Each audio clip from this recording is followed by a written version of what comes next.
The morning after the boy's kind gesture toward the elderly man, a mysterious envelope arrived at their doorstep. The parents, tense, opened it and discovered the exorbitant amount that could save the family from ruin. But when the father refused to accept it, revealing a secret reason no one had imagined, a heavy silence filled the room, and everyone was left stunned. The rain showed no signs of letting up that afternoon in Springfield, Illinois. The narrow streets were soaked, with puddles forming between irregular cobblestones. Ethan, only 13 years old, tried to balance the weight of his backpack while advancing under the downpour. His simple and already worn clothes were getting even wetter, sticking to his thin body. The walk wasn't long between school and the small house where he lived with his family, but under that gray and threatening sky, the distance seemed longer and more arduous. He quickened his pace when he passed by an illuminated storefront where new and colorful school supplies were displayed, shining under the yellow light from inside the store. He looked at them for a moment, feeling a slight discomfort in his chest, remembering that his family couldn't afford any of that. They needed the basics, not pretty notebooks.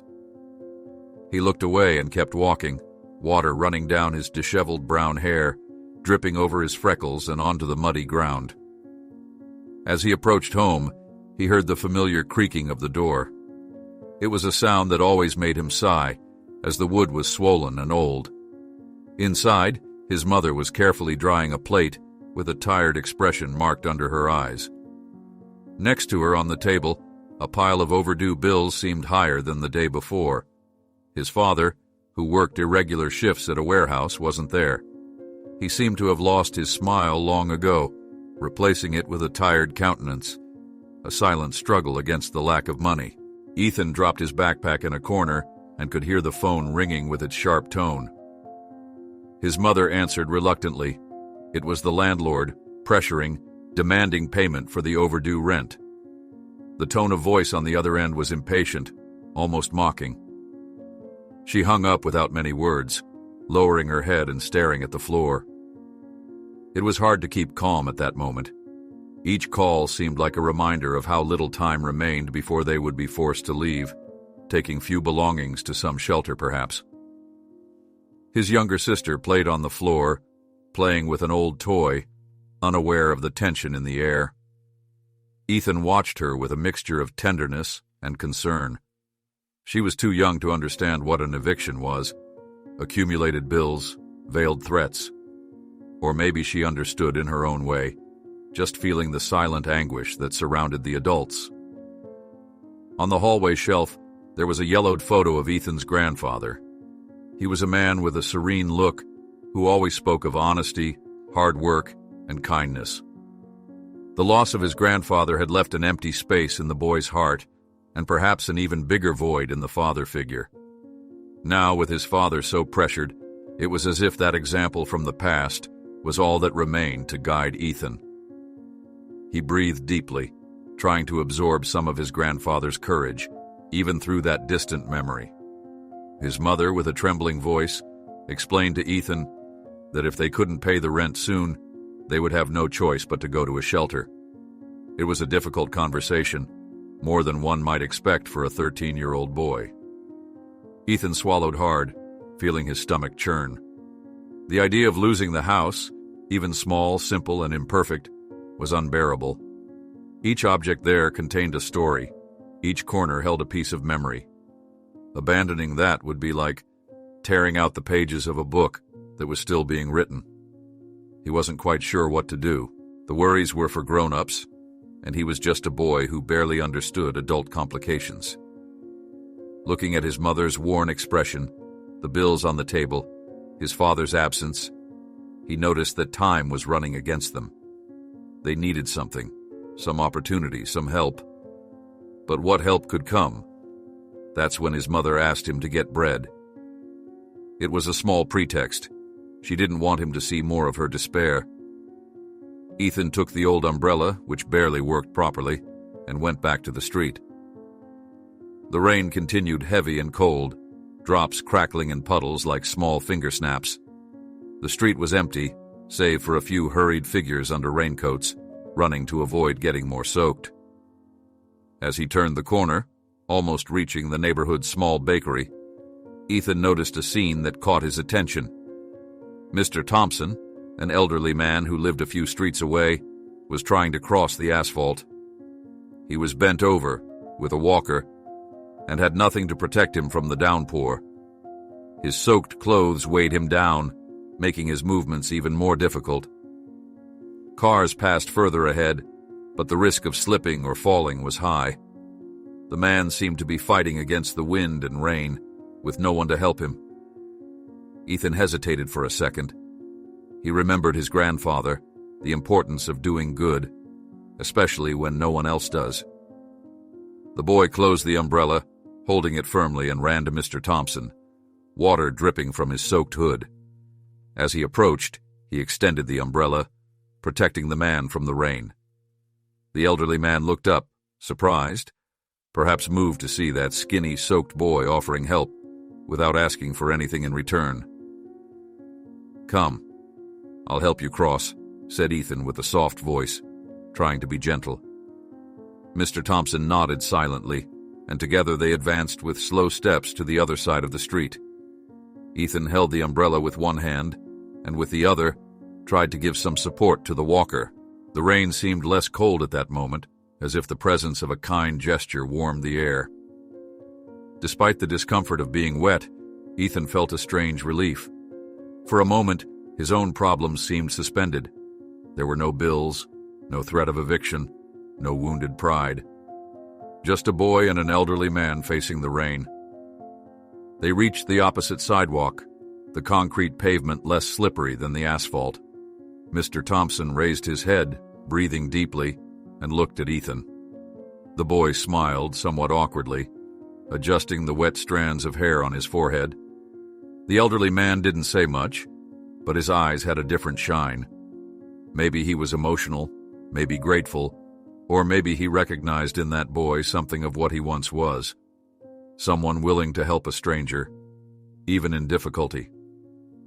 Ethan wasn't expecting anything in return. He had no idea that this simple moment would change the course of his life. For him, it was just the right thing to do. But something in that silent exchange of glances between the boy and the elderly man seemed significant, as if an invisible door opened to unknown possibilities. A kind of silent promise hung in the air, even without words. Ethan adjusted the umbrella, ready to continue his way to the bakery. Mr. Thompson thanked him with a slight nod, bright eyes, and continued his wobbling path, but now a little more secure, protected from the storm. The boy watched him for a few seconds before turning the corner and moving forward. The rain continued heavily, but inside Ethan's heart, there was a small beam of light. He knew the night would be long, that the family's worries wouldn't disappear. Still, there was something good in that gesture, a spark of hope that couldn't be ignored. As he helps Mr. Thompson, Ethan feels a strange and subtle recognition in the man's eyes, as if something important had just happened, though he has no idea what will come next. The next day, Ethan woke up with the previous evening's scene still haunting his thoughts. The rain had stopped during the night, and now a timid sun filtered through the window gaps, revealing dust suspended in the air. Outside, the neighborhood noises were starting to take shape. A dog barking in the distance, a car passing slowly, the muffled voice of the mailman turning the corner. When leaving his room, he found his mother in the kitchen, combing her hair in a slow, worried motion. She was still wearing a faded nightgown, and her face had a tense look, as if waiting for some bad news. The pile of bills on the table remained there, imposing, reminding them at every moment of the risk they were running. The mother looked up when she saw her son and forced a small smile, unable to disguise her anxiety. Ethan approached and put his hand on her shoulder, without saying anything. They just stayed like that, in silence, sharing a mute understanding about the difficulty of keeping that house standing. The younger sister emerged from the hallway with light steps, holding her old toy. Her innocence created a painful contrast with the adults' worried atmosphere. She asked for cereal, and the mother, trying to stay strong, served a bowl with some thin milk. Suddenly, Ethan heard a low engine rumble outside, something different from the landlord's or neighbors' cars. Curious, he went to the living room window. Outside, in front of the modest house, a gleaming black sedan had parked. It was a luxury car, impossible to ignore, standing out from the simple scenery of Springfield Street. The mother, anxious, came right behind her son, peering over his shoulder. "What could they want with us?" she muttered, visibly uncomfortable. Before they could think more, the doorbell rang. The mother looked at Ethan, and he nodded, going to open the door. Upon opening it, he encountered a middle-aged driver, impeccable clothes, dark tie, who held a sealed envelope. The man didn't say much, just delivered the envelope with a courteous smile and discreetly pointed to the car, as if indicating the origin of that gift. Ethan thanked him, confused, and the driver returned to the vehicle, starting it up and disappearing down the street. Closing the door, the boy observed the envelope in his hands. It was a thick envelope, the kind used for important amounts or confidential documents. The mother approached, almost without breathing, and called for the father, who was in the bedroom, finishing putting on his shirt for another uncertain day of work. "Who was it, Ethan?" asked the father, frowning at seeing his son's strange expression. Ethan hesitated a second before handing the envelope to his father. The mother stood beside him, waiting for something she didn't know would be good or bad. The younger sister, sensing the tension, stopped playing and hugged her mother's leg, sensing the importance of the moment. The father carefully opened the envelope. From it, he took out a thick wad of bills, amounts they had never held before. The mother opened her mouth in surprise, almost a breathless sigh. Ethan widened his eyes. That was enough to pay off debts, pay the overdue rent, and still ensure some stability for a while. It was the kind of help that could save the family from imminent eviction. "Where did this come from?" asked the mother in a whisper. "The driver seemed to come from that luxury car," said Ethan, remembering the sedan. Could it be Mr. Thompson?" ventured the mother, remembering the name mentioned by the boy the night before, when he had told about helping an elderly man in the rain. Upon hearing the elderly man's name, the father pressed his lips and furrowed his brows. It was evident that he had deduced the same thing. Thompson, the gentleman whom Ethan had helped, asking nothing in return. The same man who now sent a considerable amount without explanations. Indeed, it was hard not to conclude that it was a gift, a gesture of kindness in response to the help in the rain. The mother, with eyes bright with hope, began to imagine what they could do with that money. Pay the landlord, maybe invest a little in something to improve the house's conditions, buy school supplies for Ethan. While she mused, the father maintained a hard, tense countenance, as if it hurt him somehow. "We're not accepting this," he said suddenly, his voice firm, almost cutting. "What?" The mother turned to him, incredulous. "What do you mean we're not accepting? This could save us." "We don't need handouts," the father replied, his eyes full of wounded pride. "I won't allow a stranger to think we're incapable of supporting ourselves." Silence spread through the house, dense, suffocating. Ethan didn't know what to say. He could understand the father feeling humiliated, but this was their chance to breathe. Without that money, the tension would continue to grow. The rent would get more and more overdue. The landlord was already threatening to throw them out. The mother tried to argue. "You can't simply refuse. We haven't been sleeping properly for days, afraid of eviction. Our situation is urgent. Why not accept help from someone who just wants to return a kindness?" "Because I'm not a failure. I'm not a beggar," the father shot back, harsher than he intended, throwing the envelope on the table. "I've worked my whole life, and I'm not going to stoop now to accept money from a stranger, whatever the reason. I prefer to keep my dignity." Ethan felt a tightness in his chest. He knew his father wasn't a bad man, just proud, insecure in his own weakness. But by saying those words, It was as if he was closing a door that could have saved the family. The mother brought her hands to her face, visibly shaken. The debts wouldn't disappear with a simple act of pride. The younger sister, frightened by the raised voice, began to cry softly. The father took the envelope, put the money back, and went out the door, leaving the family stunned. A few minutes later, they heard him calling the driver in the street. The luxury car had returned, perhaps waiting for a response. With a harsh gesture, the father returned the envelope to the man, saying something Ethan couldn't hear, but which certainly wasn't a thank you. The atmosphere inside the house was one of silent defeat. The mother tried to stay calm, but her eyes were teary. Ethan didn't know what to feel. On one hand, he admired his father for being firm. On the other, he couldn't understand how he could refuse help that seemed so necessary and legitimate. The mother closed the door slowly, resting her forehead on the wood. Inside, the emptiness seemed to scream.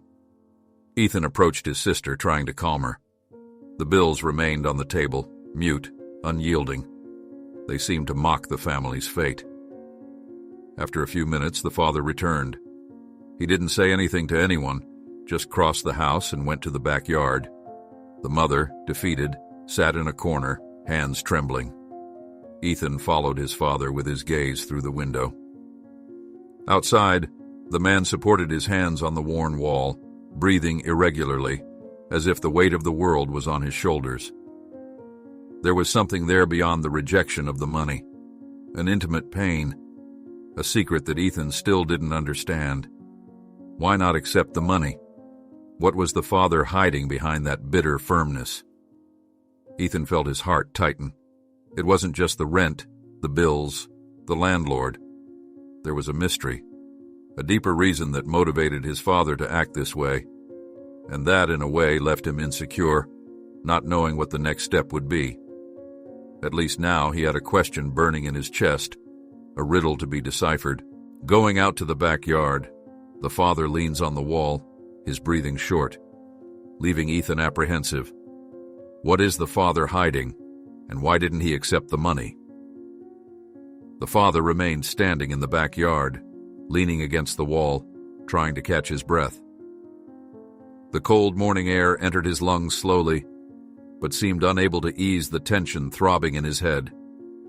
Ethan watched him through the window, intrigued by that heavy silence.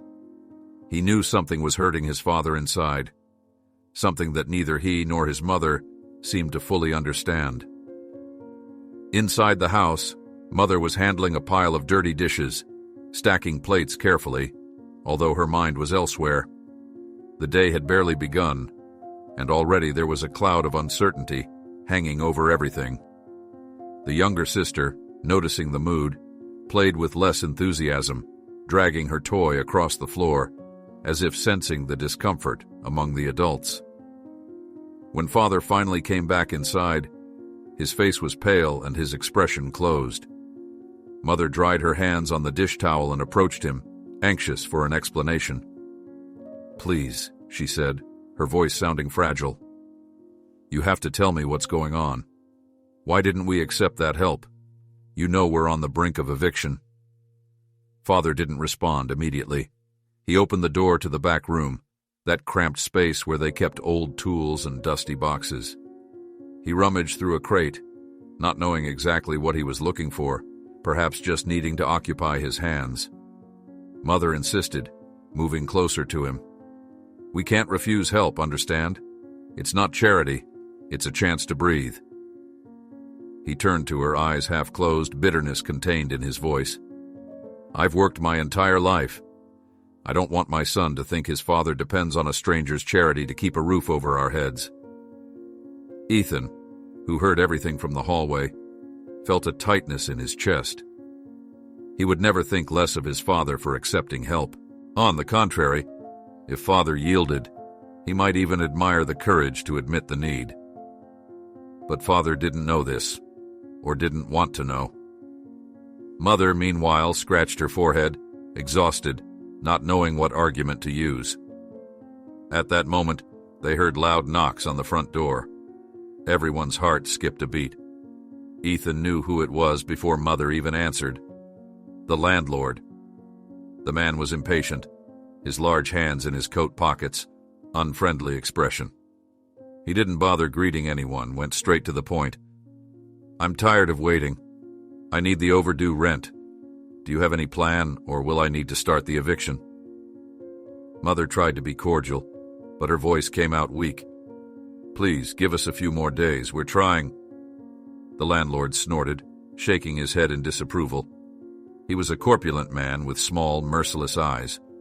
There was no empathy there. He shot an accusatory look at Father, who now stood beside Mother, sweaty hands looking at the floor. "I've waited too long.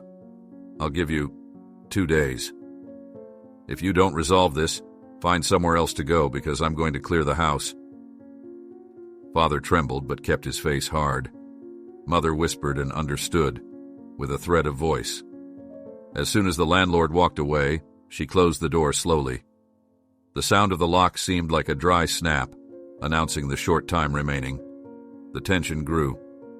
Father walked back and forth in the living room, running his hand through his hair, while Mother tried not to break down in tears.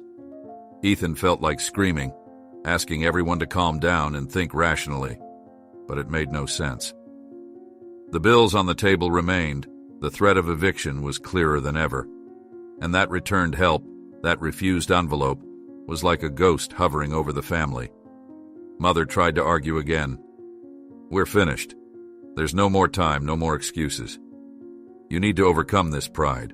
Our son can't be without a roof, without his space. Think of him, please." Father faced his wife. The anger, frustration, shame, all mixed in a tight knot in his throat. He raised his voice without really wanting to, but unable to avoid it. "You think I don't think about him? You think I like this situation? But I'd rather work more, do overtime, anything, than accept charity from a stranger. And what if there's no overtime? What if there's no work at all?" Mother retorted, eyes already moist. Ethan couldn't stand that argument. He went to his room, leaning against the wall, trying not to cry. It wasn't fair that all these worries fell on his shoulders so early. From the hallway, he heard Mother crying softly, trying to keep her voice firm, but failing. The younger sister hugged her own toy, startled, not understanding much, just sensing the chaos. Father left again, saying he would look for odd jobs or any kind of temporary work. Mother sighed as she heard him slam the door, with no certainty that anything would improve. Time passed. Clouds returned to cover the sky, announcing more rain. Ethan felt a shiver. It seemed the storm, whether in the sky or in his life, would never end. When Father returned an hour later, he was empty-handed, and his look even more dejected. There was no lightning job, no quick money, just negative answers and closed doors. He came in, sat in a chair, and stared into emptiness. Mother, though hurt, approached and squeezed his hand. "We can't continue like this. We need a way out," she said, with a sweet, tired voice.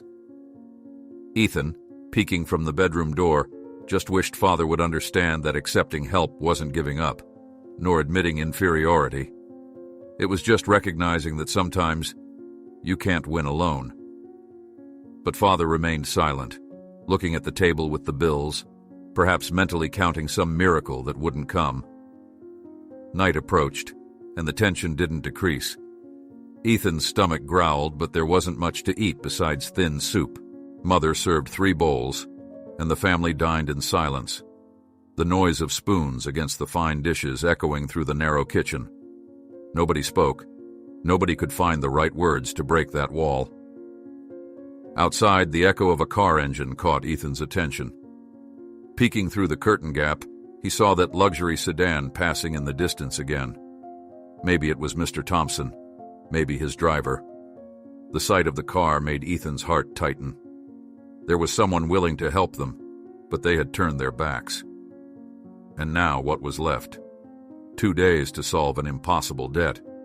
Father, so quiet, seemed trapped in a labyrinth of pride and pain. Mother touched Ethan's shoulder, trying to comfort him. The boy risked a half smile, but was worried. Should he insist with Father? Should he try to talk to Thompson on his own? Would he be crossing a line he shouldn't? He didn't know. He just felt that time was against them. As daylight diminished, the street becoming dark and wet, Ethan heard the purr of the luxury car fading in the distance. Some neighbor turned on their lights. The windows showed silhouettes of families perhaps more peaceful than theirs.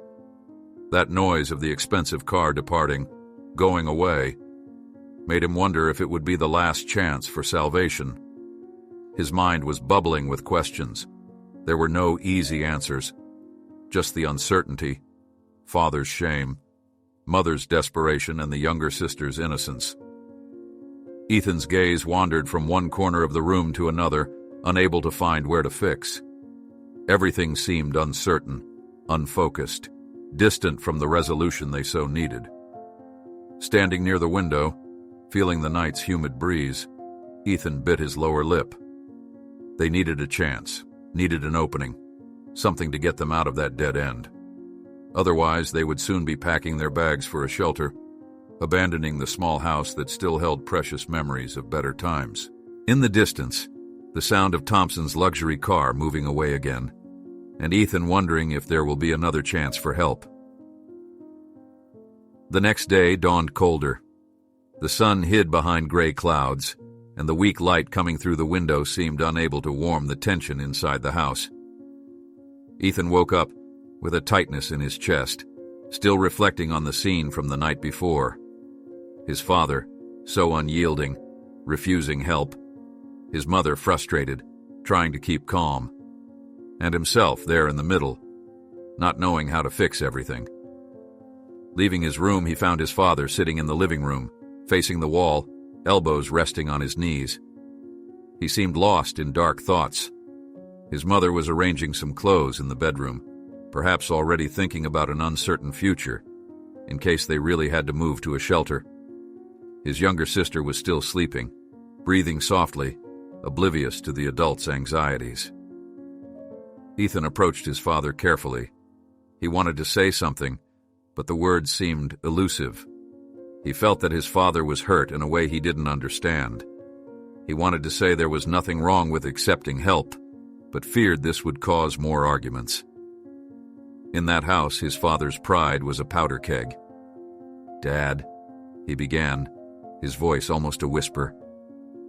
The man raised his eyes but said nothing. Ethan felt his throat tighten. The figure of his grandfather passed through his mind. The smiling old man who, in Ethan's childhood, had taught about honesty, kindness, but also about humility. He tried to remember some story from his grandfather that could convince his father that accepting help wasn't weakness. But his father stood up before the boy could say more. He went out the front door, leaving Ethan standing in the living room, helpless. His mother entered at that moment and found her son there, head down. "Give him time," she said, sighing. "I think he's trying to find his way." Ethan didn't respond, just hugged himself, feeling frustration weighing in his chest. Outside, he heard footsteps on the sidewalk. He peeked through the window. His father was walking aimlessly, hands in his pockets, gaze lost. It was hard to swallow that situation. Why did his father need to make everything so complicated? Throughout the day, the atmosphere inside the house became suffocating. His mother tried not to argue, but his father's silence spoke volumes.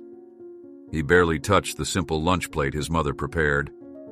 Ethan, watching the scene, realized that refusing help had affected something deeper in his father. It wasn't just the shame of the moment. It was as if the failure to support the family weighed on his soul. His mother, in turn, couldn't hide her worried look. Distracted, she passed the dish towel over the same glass, not realizing it was already clean. She seemed to be waiting for a change in attitude, a truce. But nothing happened. His father remained rigid, like a statue cracked inside.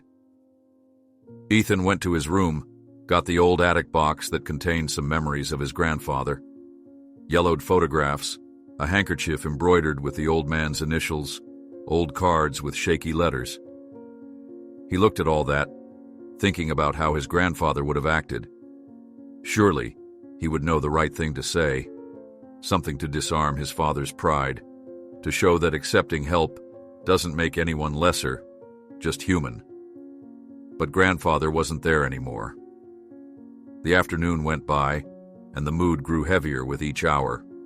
His father came and went, not saying where he was going, always returning empty-handed, his expression more closed. His mother, contained, didn't ask, but her eyes followed his every move.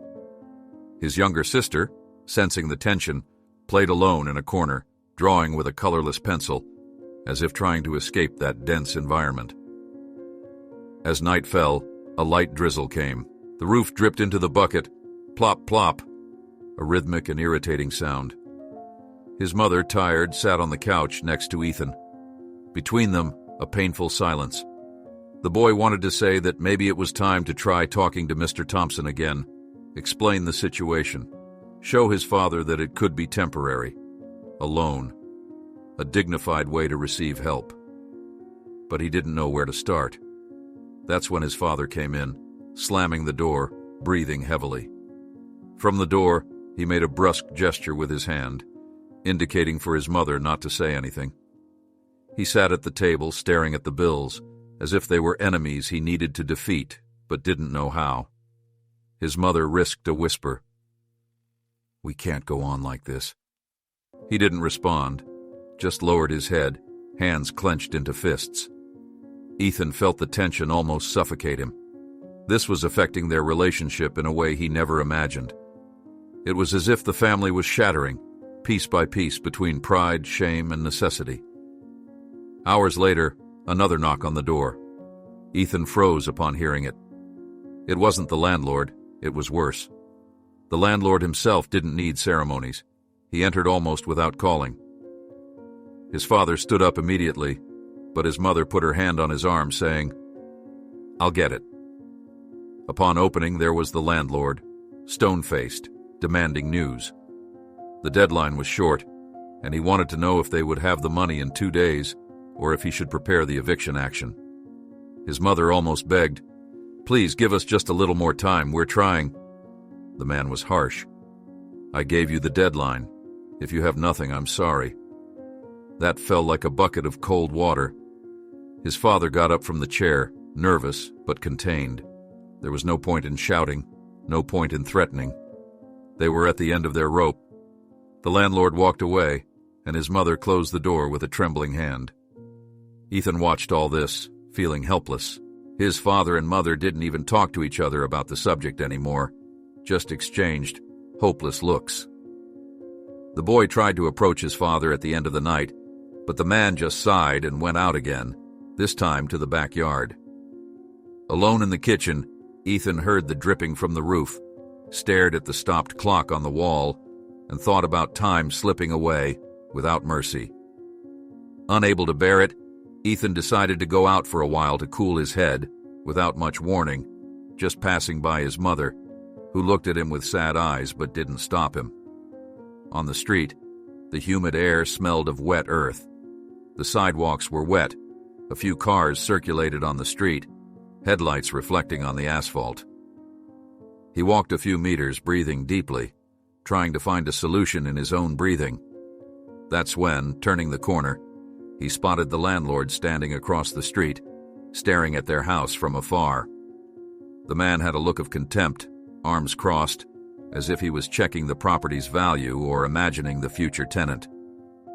Ethan felt a shiver. The deadline was running, and the landlord seemed impatient, ready to remove the family from there if he didn't see the money. That cold look at the house, his home, was unbearable. Ethan understood that there was no more time to lose. He needed to do something. He couldn't let his father's pride destroy everything. It was now or never. As he leaves, Ethan sees the landlord at the end of the street, looking at the house with contempt, and realizes that time is running out. It's now or never. Ethan returned home with a sense of urgency pounding in his head. The landlord, watching from a distance, was a clear warning. Time was running out. Upon entering, his mother gave him a worried look, but didn't ask where he had been. She knew there was no room for more friction. It was as if everyone was walking on eggshells, trying not to create more tension. In the small room that served as an attic, Ethan pushed an old box, raising a cloud of dust. Inside were some of his grandfather's mementos, old photos, yellowed letters, a rusty pocket watch. He ran his fingers over a portrait where his grandfather and father appeared laughing in front of a warehouse many years before he was born. There was lightness in that image, a calmness that seemed non-existent today. His grandfather, always kind, conveyed in his teachings the importance of honesty, integrity, but also humility. Ethan wondered if his father had forgotten that last part. He descended the stairs carefully, looking through the window at the cloudy sky. His mother was in the kitchen, staring into space while folding an old towel. The pile of bills remained on the table, like a monument to despair. His younger sister dragged herself across the floor, drawing shapeless forms on a crumpled paper. The sound of the lock caught everyone's attention. Father was entering, empty-handed, stern expression. No temporary job, no magical solution. Mother sighed deeply, calling him with a calm voice. "We can't continue like this. There's no more time, no more chances. We need help." He didn't respond, just leaned against the wall, staring at the window, facial muscles tense. Ethan approached, unsure if it was the right moment to speak. Still, he needed to try. "Dad, wouldn't it be better to accept that help? In a different way. We could try to talk, explain that it's not charity, that we'll pay back as soon as possible." The man frowned, but didn't shout like before. Perhaps he was too tired for that. In his gaze there was exhaustion, shame, and something else, an intimate pain that no one there completely understood. Mother tried to reinforce, "It's just a temporary solution. It's not that you're not capable, but time is against us. Please think about Ethan, our daughter, our house." Father closed his eyes, breathed deeply, but didn't yield. He shrugged and went to the back room, leaving them in the living room, again without an answer. Mother lowered her head, shoulders slumped, looking defeated. Ethan now understood that the problem wasn't simply pride. There was something deeper, perhaps a bitter memory, some open wound that prevented Father from accepting outside help. At dinner time, the atmosphere was heavy, the yellow lamplight casting long shadows in the kitchen. A thin soup, 3 spoons scraping the bottom of the plate.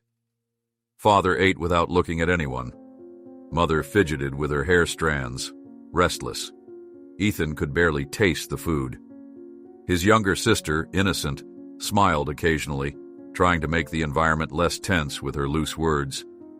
But the tension was so dense it barely moved.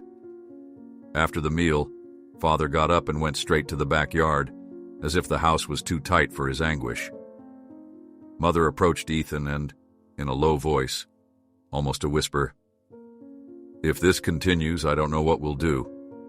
Maybe I'll look for some under-the-table work tomorrow, even without having someone to watch your sister. I would do anything to avoid the shelter." The idea of Mother going to work outside, leaving the younger sister in Ethan's care, weighed on his mind. It wasn't wrong for Mother to work, but it was a sign that the abyss was growing. He didn't want her to have to sacrifice even more, knew it was already difficult to keep everything minimally in order. Ethan went up to his room, sitting on the bed, staring at the tattered backpack hanging on the chair back. He remembered the scene at school when he saw other students with new notebooks and decent backpacks. His reality was different. What if he never managed to escape this cycle of lack of money and opportunities? The thought was painful. He tried to sleep, but the weight in his chest was too much. He peeked through the door crack and heard his parents arguing in low voices, harsh whispers. "You don't understand what I feel."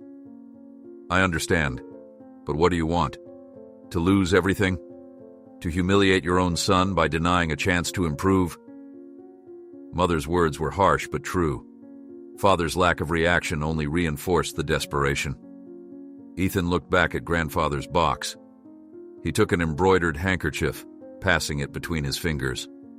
He vaguely remembered some stories Mother used to tell about how grandfather helped neighbors without expecting anything in return, and how one day he accepted a small help from an old friend when things got difficult during harvest.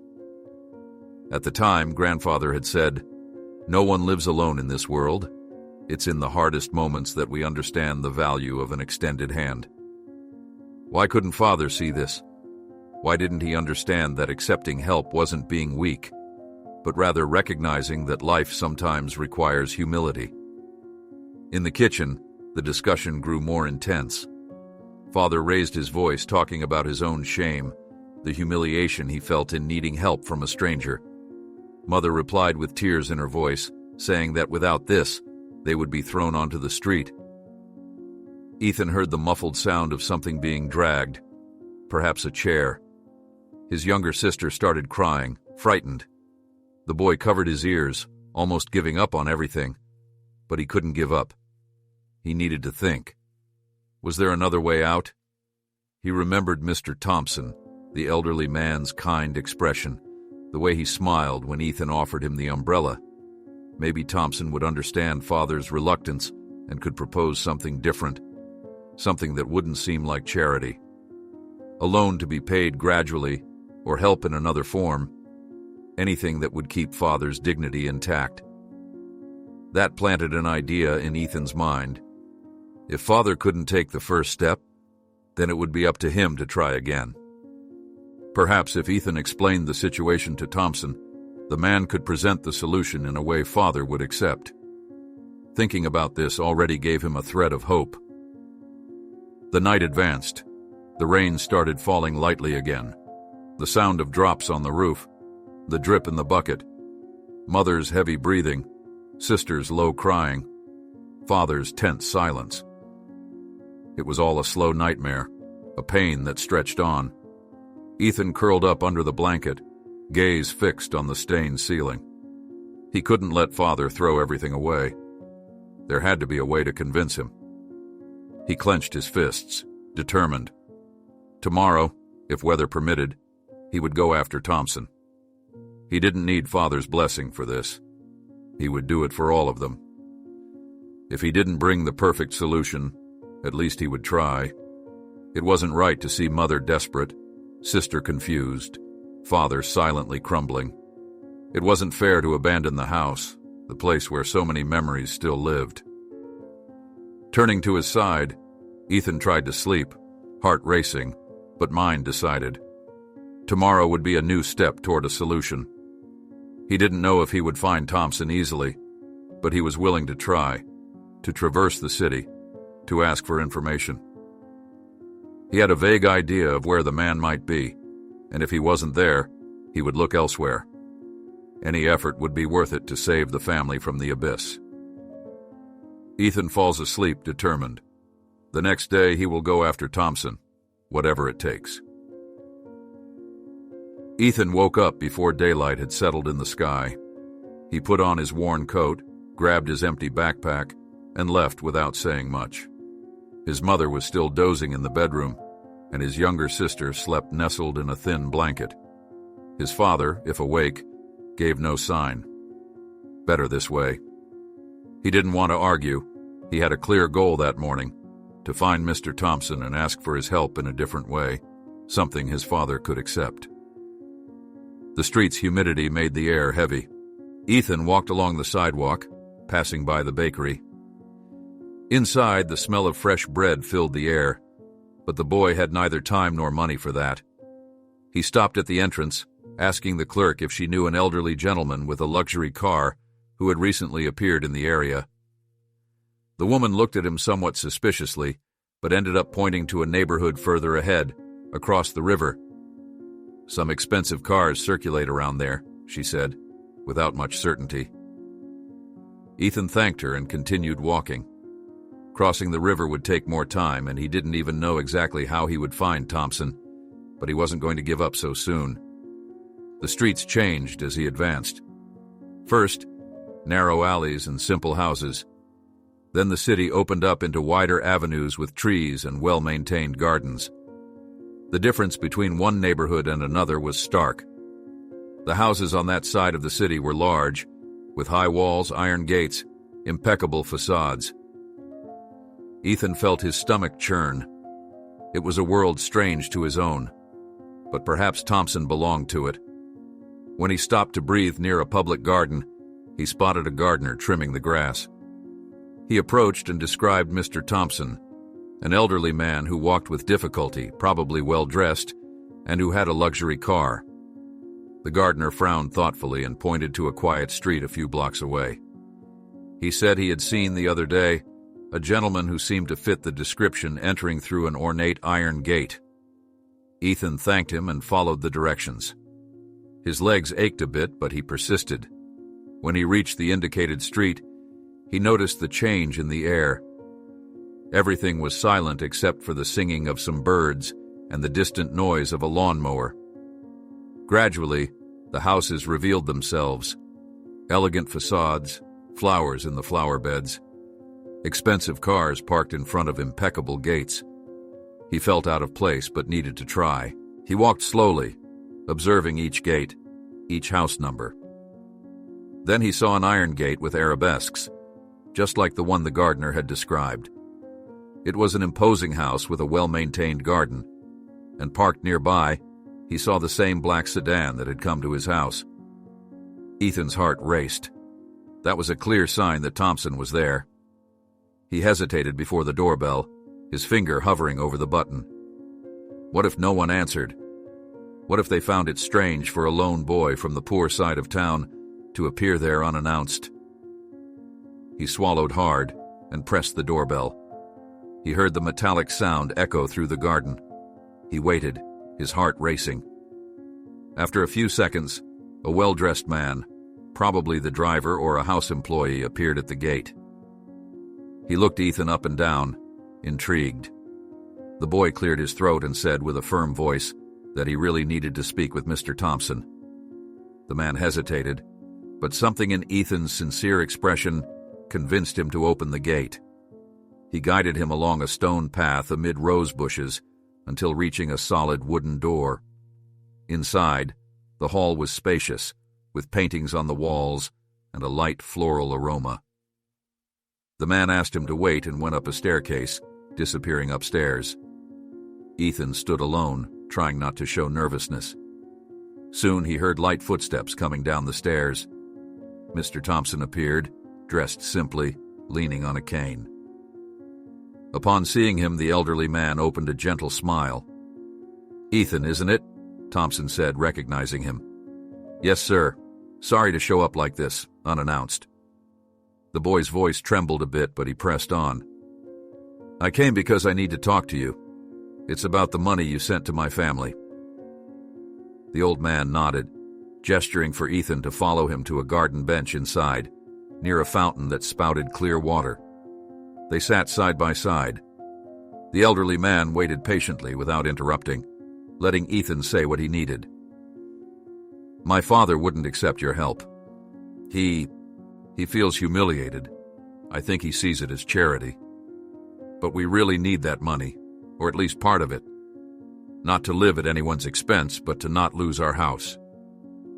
Ethan looked at the ground, rubbing his hands. "I know you wanted to help because I helped you that day in the rain. But my father doesn't see this as reciprocation. He sees it as handouts." Thompson sighed. His eyes were kind, and he seemed to understand the nuances of that situation. They remained silent for a moment, listening to the rustling of leaves in the garden. "I didn't want to humiliate your family, Ethan. I just felt like returning your kindness. I didn't imagine it would cause problems." "I know." Ethan raised his gaze. "Maybe if you could propose it differently, not as a gift, but as a loan. Something my father could pay back little by little so he wouldn't feel ashamed. That way, he wouldn't feel like he failed." The elderly man reflected on those words, scratching his chin. He had a distant look, remembering when he was young and had gone through difficulties too. He smiled understandingly. "You're a smart boy. I think this might work. I'll prepare a smaller amount, enough for your father to pay the rent and buy what you need most urgently. Tell him it's a loan, and he can pay it back when he's able. I trust you all." Ethan felt deep relief. This was the solution he needed. Not a grand gift, but a moderate gesture that would allow maintaining his father's dignity and tact. He thanked Mr. Thompson, emotional. "Thank you, sir. Really, thank you. This means a lot. Go ahead, my boy, and tell your father there's no rush. Life is made of ups and downs. We all need help at some point." Upon leaving, Ethan held a smaller envelope firmly in his hands, as if it were a seed of hope. The driver accompanied him to the gate, and he set off back the way he had come. The sun now appeared timidly between the clouds. The city seemed brighter. Even tired, Ethan quickened his pace to get home soon. As he crossed the busy streets, dodging hurried people, he felt that he finally brought something concrete, something that could, if well explained, convince his father. He arrived at the more modest neighborhood in the late afternoon, with the envelope pressed against his chest. Before the house door, he took a deep breath before entering. Upon reaching the house gate, before entering, Ethan takes a deep breath and thinks, "I hope my father understands." Ethan took a deep breath before turning the doorknob. He entered the house, and the atmosphere felt even heavier than before. His mother sat on the couch, pale, with teary eyes, while his younger sister played with little energy in a corner of the room, confused. His father emerged from the hallway, frowning when he noticed his son returning without warning. That hard, tired expression, full of distrust, made Ethan nervous. But he couldn't waste time beating around the bush. "Dad," he called softly, taking the envelope from inside his coat. "I talked to Mr. Thompson. It's not charity. It's not a gift. It's a loan, something we can pay back once you manage to get stable. Please listen to what I have to say." The man stood still, staring at Ethan. Behind that rigid facade, there was deep pain. His mother stood up, approaching carefully. The silence in the house was so intense that you could hear each of their breaths. His sister looked up, trying to understand why everyone was so tense. "You went to him?" asked his father, voice hoarse. "Without consulting me?" "Yes," said Ethan firmly, despite his fear of triggering another fight. "I couldn't stand seeing us in this situation, knowing there's a way out. Mr. Thompson doesn't want to humiliate us. He just wants to help and give us time. This money isn't given, it's borrowed. We will pay it back, Dad. I swear we will." His father clenched his fists. His mother held his arm, her eyes full of pleading. "Just enough to pay the overdue rent, maybe buy some basic things for Ethan, school supplies. We don't need to use all of it. We just can't lose the house, understand?" There was a moment when his father seemed to hesitate. But before he could respond, a familiar sound was heard outside. The knock on the door, dry and impatient. The landlord hadn't delayed in appearing, fulfilling his threat to check if the deadline would be met. His mother trembled slightly, his father swallowed hard, and Ethan closed his eyes, trying to stay calm. Upon opening the door, the landlord entered without asking permission, casting a threatening look. "So, do you have my money?" he asked cynically, looking at each of them as if he already knew the negative answer. "Or have you started packing things up?" His father clenched his jaw but didn't respond. Ethan held the envelope tightly. His mother looked at her husband, waiting for a sign of acceptance. The younger sister shrunk back, feeling the heavy atmosphere. The landlord slapped his thigh impatiently. "Come on, I don't have all day. Either pay or start arranging the move." The tension was almost palpable. His father looked at Ethan, then at his mother, then at the bills on the table. He seemed to have an entire world weighing on his shoulders. At the same time, his pride and shame clashed against the urgency of reality.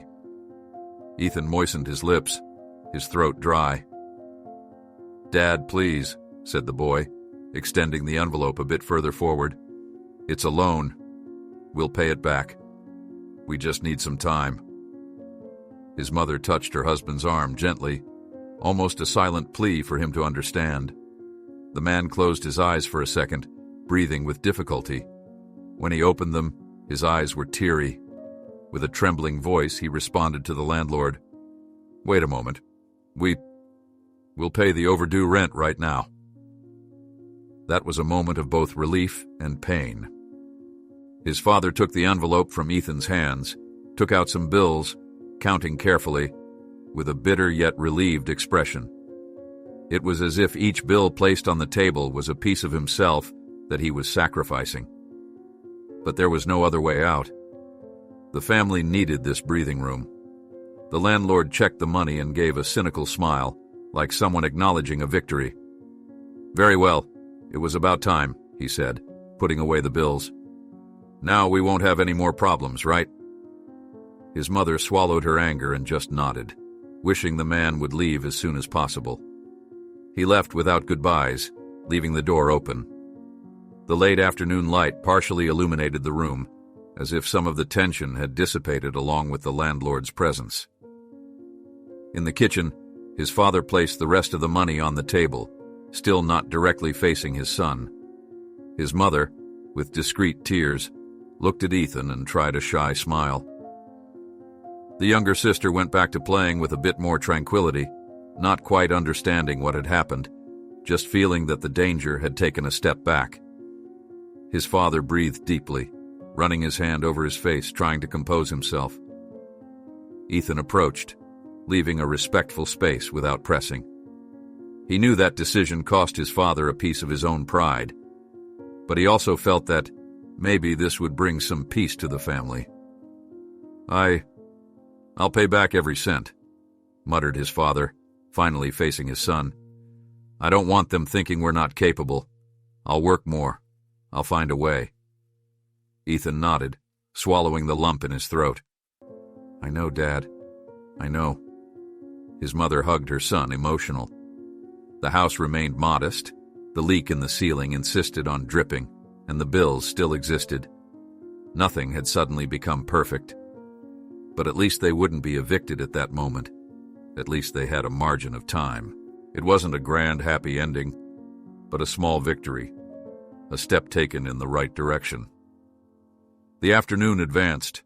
His father went out for a few minutes to breathe in the backyard. His mother wiped discreet tears and tried to arrange the table, putting the remaining envelope in a drawer. The younger sister hummed softly, spinning around a legless doll. Ethan went to the window and stood looking at the street, feeling the lighter air. From there, he could see the landlord turning the corner, disappearing from view, while the sky began to change color, announcing twilight. The threat had been postponed, and although the tension hadn't completely disappeared, a bridge had been built.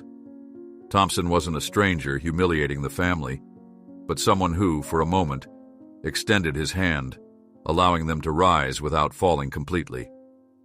Ethan knew it wouldn't be easy from here on out, but at least now there was a chance to move forward, try to improve things, and, in the future, return that money with honor. Gradually, he would accept the imperfections of that agreement, understanding that life isn't always simple, but that sometimes flexibility is necessary. In that silence, his father returned from the backyard and stood before the boy. His eyes were red, but his expression was less hard. He said nothing, just looked at Ethan, and in that look, there was a silent request for understanding. There was pain, but also the spark of a possible reconciliation. The father raises his gaze to the boy, eyes red with fatigue, but saying nothing. Ethan left the yard, leaving his father leaning against the wall with a tired look, and walked away a bit. He needed to organize his own thoughts. Twilight was advancing. The streets were quiet. Anyone passing by carelessly wouldn't imagine the internal battle that family was fighting between pride and necessity. The next day, Ethan woke up to the house wrapped in tense silence. His mother was preparing coffee with short gestures, and his father was sitting on the couch, staring at the stained floor as if there was some secret there. His younger sister was still sleeping, an almost insulting peace in the face of reality. Ethan knew he had an envelope in his pocket, a fragile trump card that needed to be presented carefully. Throughout the morning, his father dragged himself through the rooms, hands in empty pockets, brow furrowed. His mother wanted to say something but didn't have the strength for another argument. Ethan understood her fear. His father, so proud, might reject the offered money again. But this time it wasn't a gift, but a fair loan, something his father could accept without feeling he had lost his dignity. Ethan waited for the right moment. When his younger sister woke up, his mother served a thin slice of bread and some leftover watery coffee. His father stood near the window, listening to the dragging of a wheelbarrow outside. The boy approached slowly, taking the envelope from his pocket. He felt his heart speed up. "Dad," he called with a serene voice. "I talked to Mr. Thompson again. I explained everything to him." His father turned slowly, eyes still hard. His mother stopped what she was doing and turned her face toward her son. The younger sister watched without understanding, holding a piece of cold bread. "And what did you tell him?" asked his father, voice low. Ethan swallowed hard, squeezing the envelope between his fingers. "I told him we didn't want handouts. I said you take pride in supporting the family and don't want charity. I asked him to help us in another way, one that would respect that. And he understood, Dad. He offered a loan, not a gift. Something we can repay once things get better. The amount is smaller, just enough to pay the rent and buy what we urgently need. We don't need to use it all, just the minimum, to avoid being evicted." His father remained silent, absorbing every word. The boy extended the envelope, showing it without forcing anything. His mother looked anxious, biting her lip. The younger sister, without fully understanding, just watched, swinging her little legs. "He trusts our honesty," Ethan completed. "He doesn't want to humiliate us. He's just returning a kind gesture I had with him, but giving you the option to pay everything back. This way you don't lose your dignity, Dad. Please think about it." The tension was so thick it seemed to weigh in the air. His father took a deep breath, looked at the envelope, then looked at his mother. She didn't say anything, but her look screamed, "Please accept it. Please, do this for us." The leak in the ceiling dripped rhythmically, like a clock counting each second of hesitation. Finally, his father approached, took the envelope and opened it carefully. He counted the bills slowly, each finger passing over the paper, feeling the texture of the money as if it were something poisonous. But this time, knowing it wasn't charity made a difference. With a hoarse voice, almost a whisper, he said, "It's a loan, then. I'll work hard to pay back every penny. I don't want to owe anything to anyone for long." His mother let out a sigh of relief, a muffled sound, almost a contained cry. The younger sister looked up, smiling innocently, not understanding the complexity but feeling the lightness in the air. Ethan relaxed his shoulders, as if a giant weight had been lifted from his back. "Thank you, Dad," said the boy, emotional. "It's just for a while, until things get better. I know you'll find a way out, and together we'll overcome this." His father nodded, not letting go of the envelope, eyes moist, but without falling tears. He ran his hand through his hair, trying to compose himself. His mother rested her forehead on his shoulder, relieved. The trio stayed there, in a brief moment of silent unity, while the younger sister played with the piece of bread, not noticing the seriousness of the moment. That same day, his father went out to pay the overdue rent. Upon returning, his mother was drying the sink, trying to organize the kitchen, while Ethan adjusted his old backpack. Even without luxuries, they were a little more at ease. They could breathe, at least. They were still a modest family. There were still challenges. But that help returned in the form of a loan was a thread of hope. The late afternoon brought milder weather. It didn't rain this time, and the sunlight filtered through the window, illuminating the worn furniture. His father called Ethan to the table, setting aside a small amount to buy notebooks and pencils. It wasn't much, but enough to ensure the boy could study without embarrassment. A simple gesture, but significant, as it showed that his father didn't see that money as humiliation, but as a temporary step to improve their lives. His mother watched in silence, smiling slightly. The constant weight in the air seemed to have decreased. There were still bills to pay, still his father's effort to find more stable work. But now they weren't about to lose the roof over their heads. The threat of eviction didn't hammer at the door so hard. When his father put the necessary bills in the old wallet and turned to his son, the expression was one of determination, not defeat.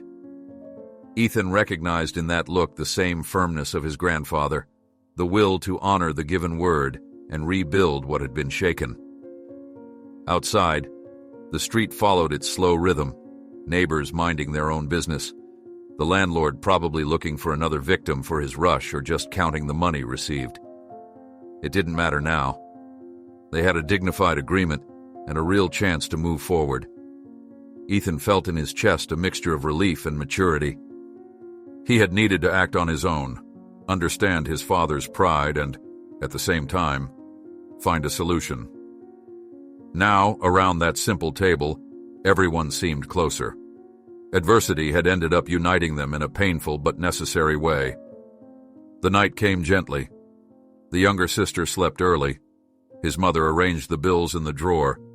His father spent some time looking at the now emptier envelope, but still present. Ethan went to his room, arranged his backpack, imagining tomorrow, without luxuries but without the urgent fear of eviction.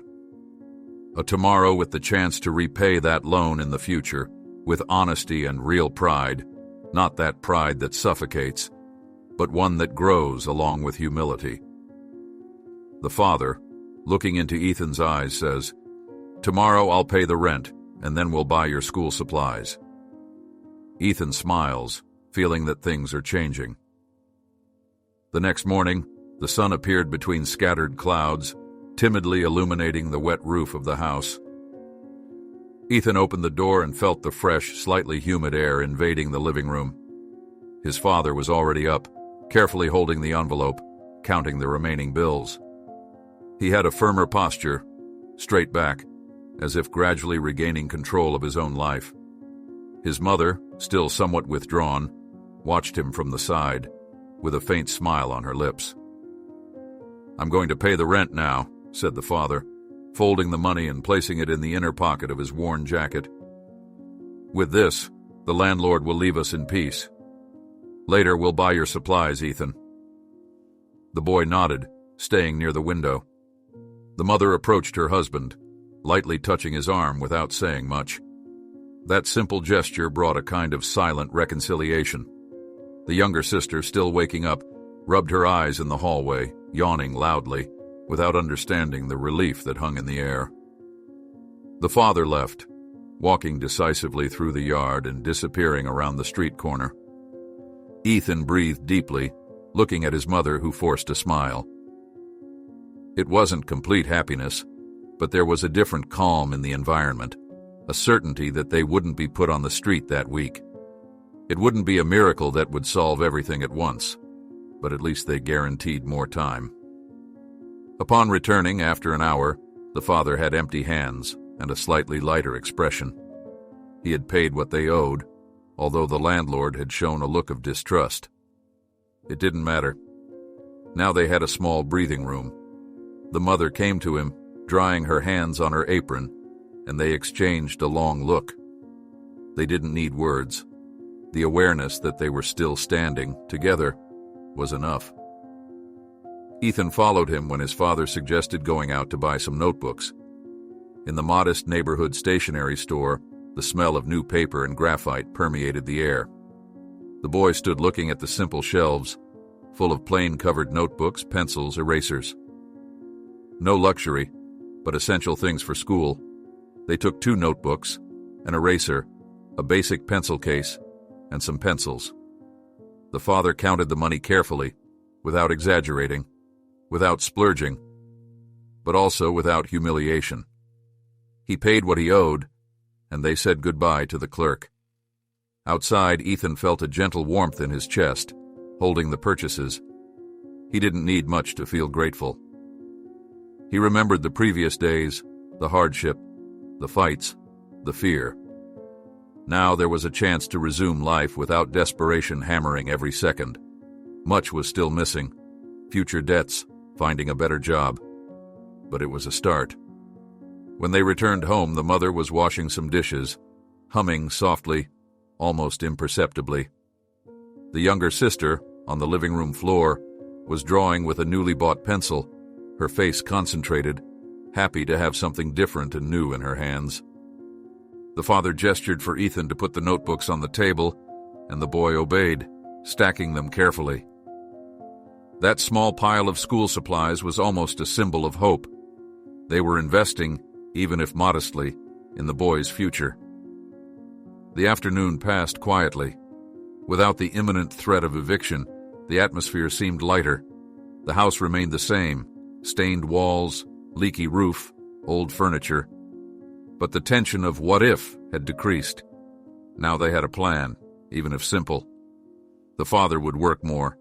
Mr. Thompson's money would be returned as soon as possible, and the family wouldn't need to run to a shelter.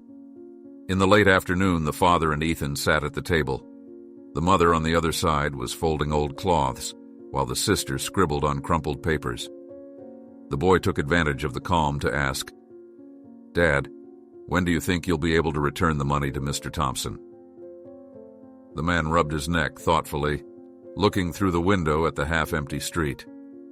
"I'll look for more hours of work at the warehouse. If that doesn't work out, I can try something else on weekends. I don't know how long it will take, but we'll save a little each month. And one day we'll pay everything." The mother nodded, supporting the idea, while Ethan felt a spark of pride in his father. Now he was no longer a wall of denial, but a man willing to repair the situation, to honor the commitment made. In the yard, the sunlight was diminishing, painting the sky in an orange tone. The gentle breeze came through the window cracks, and the house seemed to breathe a little lighter.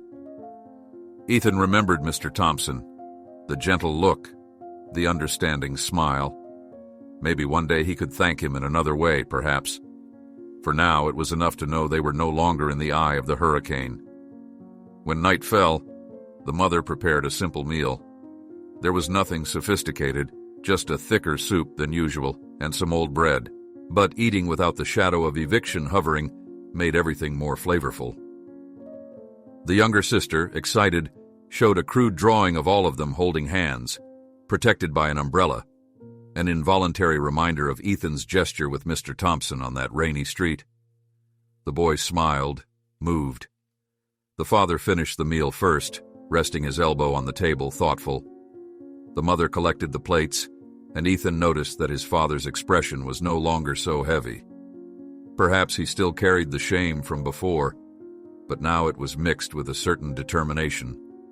He hadn't spoken much, but his silence was less oppressive. He seemed to internally admit that help was necessary, even though it wasn't the path he had initially desired. Later, Ethan went up to his room with the new notebooks. He opened one of them, flipping through the blank pages, imagining himself writing his lessons in them, doing exercises, projecting a better future. With each turn of the page, he also thought about how life followed an improbable course. A simple act of kindness in the rain had resulted in essential help. Sometimes life revolved around these chances, these strange connections between strangers. Lying in bed, the boy tried to visualize tomorrow. There would be no luxuries or miracles. They would continue to be a modest family, with problems, debts, tensions. But now, without the desperation of losing everything in one night, it was a small advance that meant a lot to them.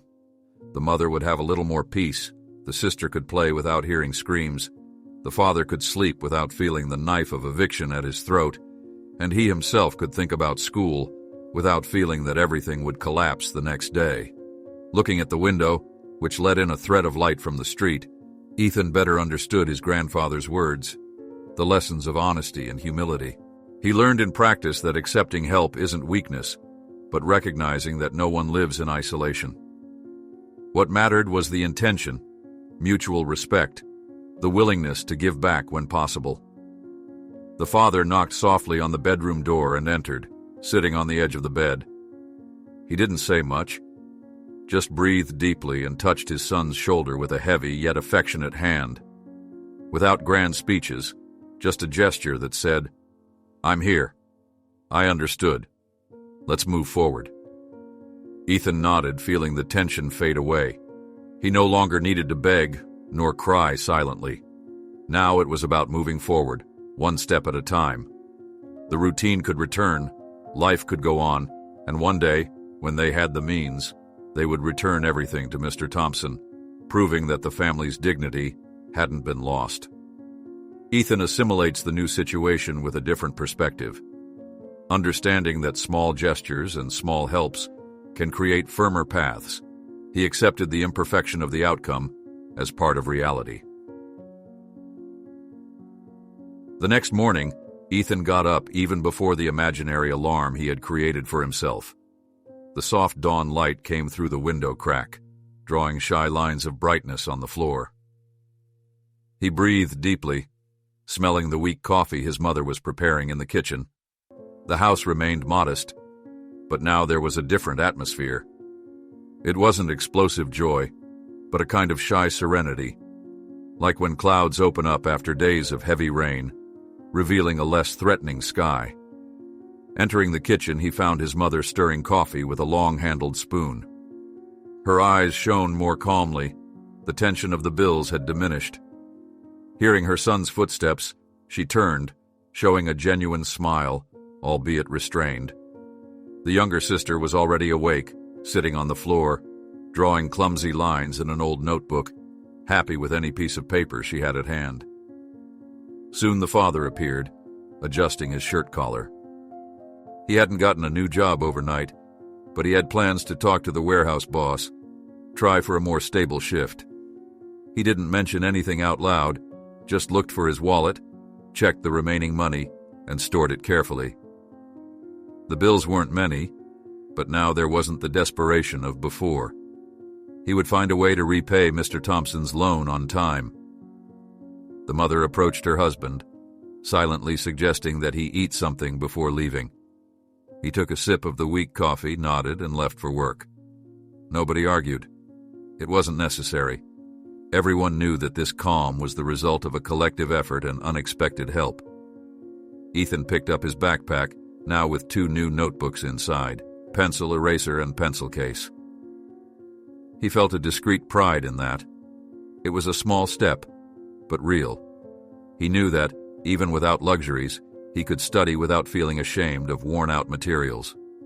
Before leaving, his mother wished him a good day, which almost sounded like a balm after so many tensions. Walking through the narrow streets of Springfield, he noticed that the puddles still reflected the rising sun. He remembered when it all began, the day he helped Mr. Thompson cross the street in the rain. At the time, he hadn't imagined that gesture would change anything. Now he understood better.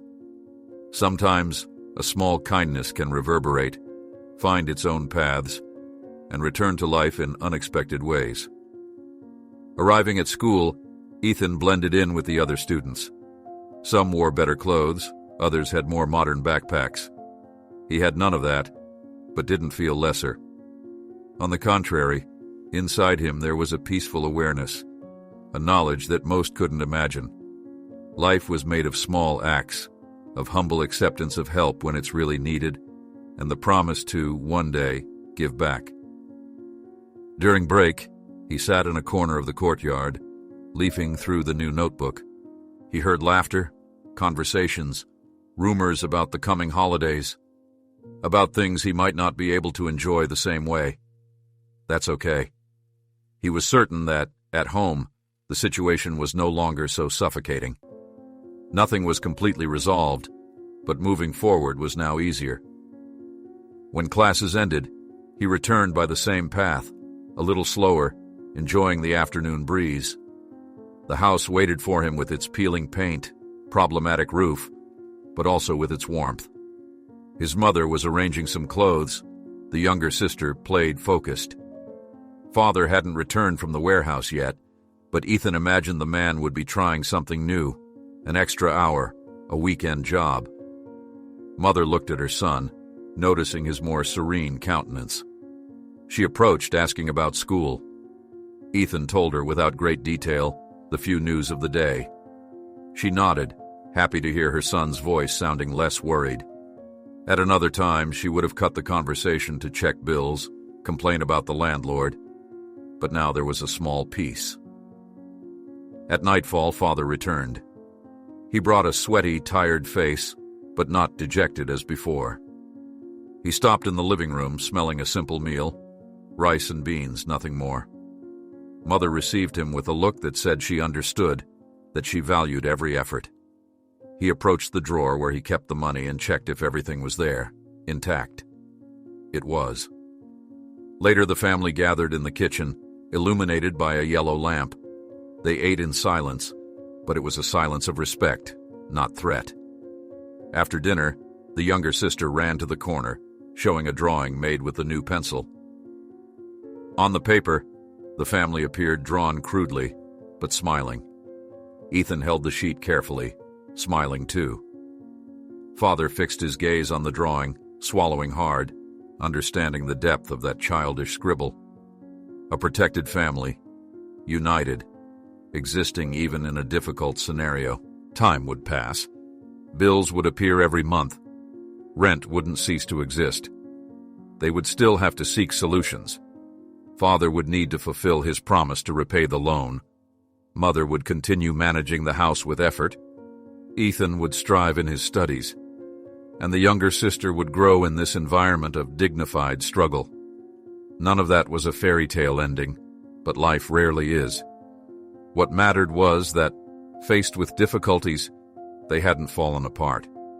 They found a way to receive the necessary help without destroying paternal pride, understood that dignity doesn't come from refusing everything, but from knowing how to deal with circumstances with honesty and self-respect. Ethan felt a serene certainty.